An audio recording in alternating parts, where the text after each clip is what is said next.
சிம்மராசி அன்பர்களுக்கு, சிம்மராசி நேயர்களே, 2025ஆம் ஆண்டு குரு பயிற்சி இந்த தடவை உங்களுக்கு 10ஆம் இடத்தில் இருந்த குரு 11ஆம் இடத்திற்கு வருகிறார். லாபஸ்தானம், நல்ல லாபஸ்தானத்துக்கு வராரு. 3, 5, 7ஆம் இடங்களின் பார்வை நல்லாவே இருக்குங்க இந்த வருஷம். அதாவது எப்படின்னா, உங்களுக்கு இந்த தடவை சிம்மராசிக்கு நல்லாவே இருக்குது. அஷ்டமசனி காலம் அப்படின்னு சொன்னாலுமே குரு பகவான் 11ஆம் இடத்துக்கு வரும்போது உங்களுக்கு தொழிலில் நல்ல ஒரு முன்னேற்றம் கொடுப்பாருங்க. தொழிலில் நல்ல ஒரு முன்னேற்றம், பதவி உயர்வு இதெல்லாமே கிடைக்கும். என்ன அஷ்டமசனி அப்படின்றதுனால சனி பகவான் கொஞ்சம் கஷ்டப்படுத்தணுன்றதுக்காக பதவி உயர்வு வரும்போது அதனால் கூடுதல் பொறுப்புகள் உங்களுக்கு கொடுப்பார்.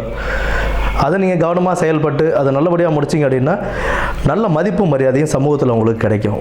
இத்தனை நாள் வேலையே இல்லைங்க, ரொம்ப நாளாக வேலை தேடிக்கிட்டு இருக்கேன், யாருமே மதிக்க மாட்டாங்க என்ன அப்படின்றவங்களுக்குலாம் நல்ல வேலைகள் கிடைக்கும். இந்த மாதிரி நல்ல வேலை கிடைக்கும் போது சமூகத்தில் அந்தஸ்து, மதிப்பு, மரியாதை இதெல்லாமே உயரும். நல்ல வேலை கிடச்சிருச்சு, நல்லா உட்காந்துட்டோம், பொருளாதாரம் வருமானம் கிடைக்கும் போது ஆட்டோமேட்டிக்காக பொருளாதார உயர்வு வரும். திருமணம் கை கொடுங்க.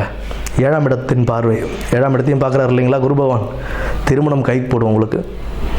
திருமணம் கை கூடும்போது அது நல்ல குடும்பத்திற்கு ஒரு நல்ல நிகழ்வாகவே அமையும் இல்லைங்களா, திருப்திகரமான நிகழ்வாகவே அமையும். பதவி உயர்வு கிடைக்கும். புதிய தொழில் தொடங்கிறதுக்கு நிறையா பேர் இத்தனை நாளாக ட்ரை பண்ணி எனக்கு முடியல அப்படின்னவங்களுக்குலாம் இப்போ நமக்கு லாபஸ்தானத்தில் குரு வரும்போது புதிய தொழில் அமைப்பதற்கும் அவர் வந்துட்டு நமக்கு தேவையான இதெல்லாம் அரேஞ்ச் பண்ணி கொடுப்பாரு. அது என்ன பண்ணோம் அப்படின்னா, நீங்கள் அந்த தொழில் தொடங்கிறதுக்கு முன்னாடி கூட்டு தொழிலாக இருந்தால் உடன் சேர்றவங்களுடைய நிலவரங்கள் எப்படி, அவங்க எப்பேற்பட்டவங்க, நல்லவங்களா கெட்டவங்களா, இதெல்லாம் தீர ஆராய்ந்து செய்கிறது நல்லது. ஏன்னா அஷ்டமசனி காலம் அப்படின்ற ஒரு காரணத்தினால இதை கொஞ்சம் நல்லா ஆராய்ஞ்சு ஒரு பொறுப்போடு கவனத்தோடும் செயல்பட்டோம்னா ஒரு நல்ல வெற்றி வாய்ப்பு புதிய தொழிலையும் உங்களுக்கு கிடைக்கிறதுக்கான வாய்ப்புகள் அதிகமாகவே உண்டு. புதிய வேலை கிடச்சிருச்சிங்க, பொருளாதாரம் வளர்ந்துருச்சு, நல்ல வருமானம் வருது, சமூகத்தில் அந்தஸ்து மரியாதையும் வந்துருச்சு, திருமணமும் கை கொடுது அப்படின்னா இது ஒரு உங்களுக்கு குபேர யோகமாகவே ஏற்பட்ட ஒரு காலமாகவே இருக்குங்க. பதவி உயர்வு கிடைக்கும், வேலை மாற்றங்கள் கிடைக்கும். நிறைய பேருக்கு இந்த கம்பெனி எனக்கு செட் ஆகலை, சொற்ப சம்பளத்தில் நான் வேலை பார்த்துட்ருக்கேன், என்னுடைய உழைப்புக்கான ஊதியம் எனக்கு இல்லை அப்படின்னு எதிர்பார்க்குறவங்க எல்லாருக்குமே வந்துட்டு நல்ல ஒரு உத்தியோகம் கிடைக்கிறதுக்கான வாய்ப்புகள் உண்டு. புதிய வேலை, நல்ல சம்பளத்துடன் புதிய வேலை வாய்ப்புகள் கிடைக்கும்.